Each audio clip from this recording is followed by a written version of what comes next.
It was the opening ceremony of the NUP headquarters.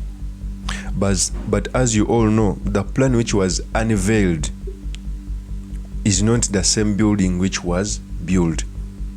We all know last year the NUP leadership came out with a plan, and it was showed to the entire world how the NUP headquarters was going to be magnificent and very big. If you notice very clearly, the building which was unveiled as the NUP headquarters is not as the same plan which was put out at first when the NUP announced to the entire world that they are going to build their headquarters. So in this episode, I've come to talk about why the plan was changed, what it means, and most importantly, the study materials we can learn from the politics of our nation. But before I do this, I want to let you know that if you are new to this channel, please subscribe. And if you are watching this video from a different platform, please head on to YouTube, type in Sula Mawagali. There is a lot of content of this nature. If your politics and economics is what you want, this will be definitely the right channel for you to subscribe to. I dedicate this video to the political prisoner Olivia Rutaya, who has been in incarceration for more than 3 years.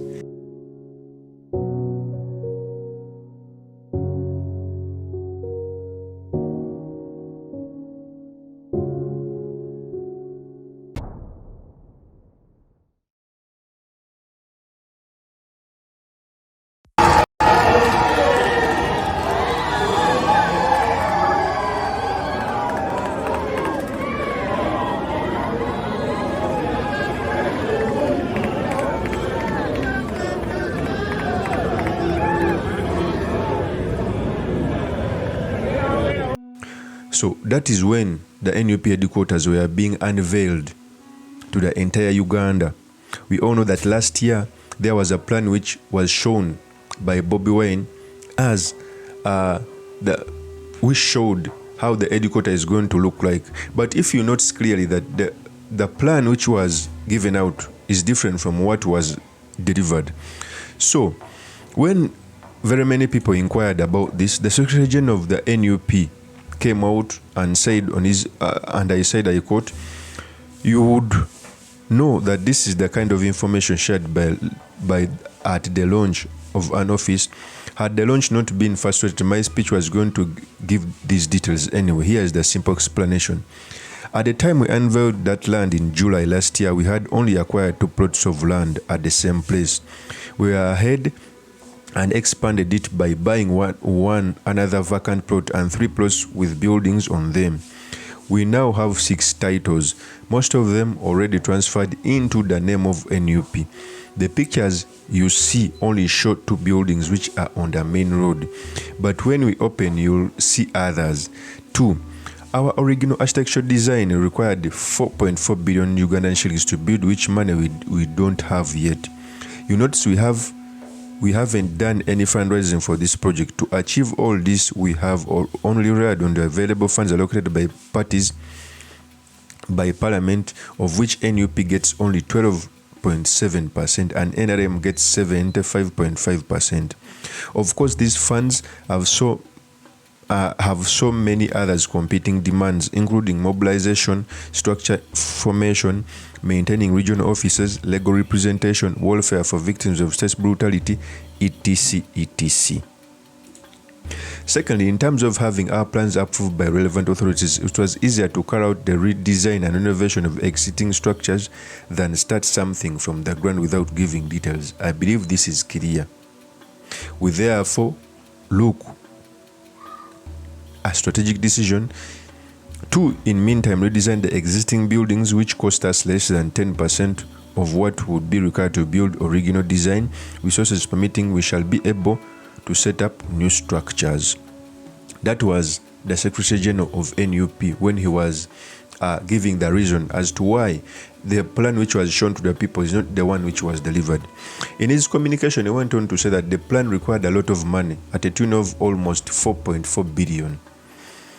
Okay, and they decided to buy other plots which included the buildings which they renovated. And for me, I think this had a cooperative advantage, because in Uganda, as long as you have somewhere you can command from, There's no need of building a very big headquarter.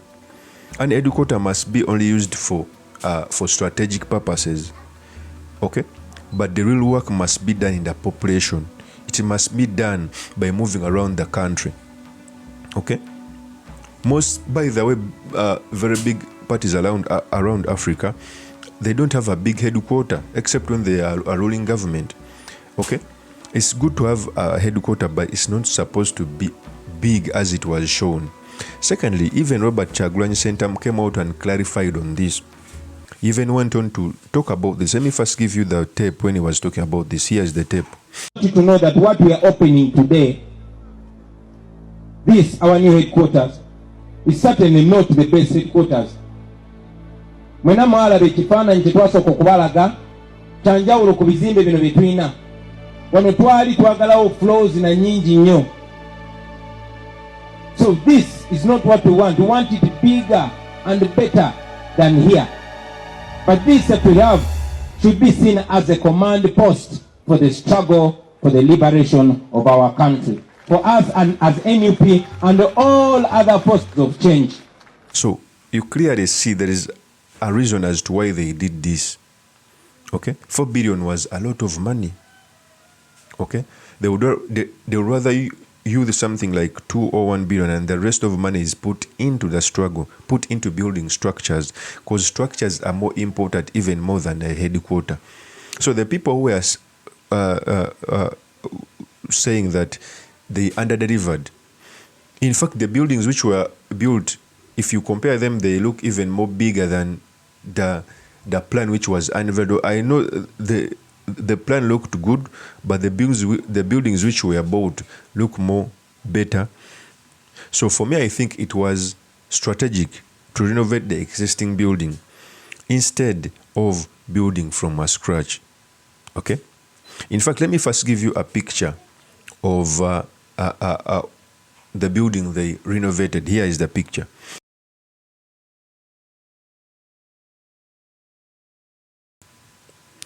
So I keep on saying, I'll keep on saying that an headquarter is not the backbone of the struggle. Even if you have a 3-roomed headquarter, so as long as you build structures and move around the country. Of course, that's my opinion. You can also tell me what you think by commenting on this video. Thank you very much for listening in. If this is your first time on this YouTube channel, I implore you to subscribe, like, and comment so that I can be motivated to do more of such videos. I'll see you on another one. Peace.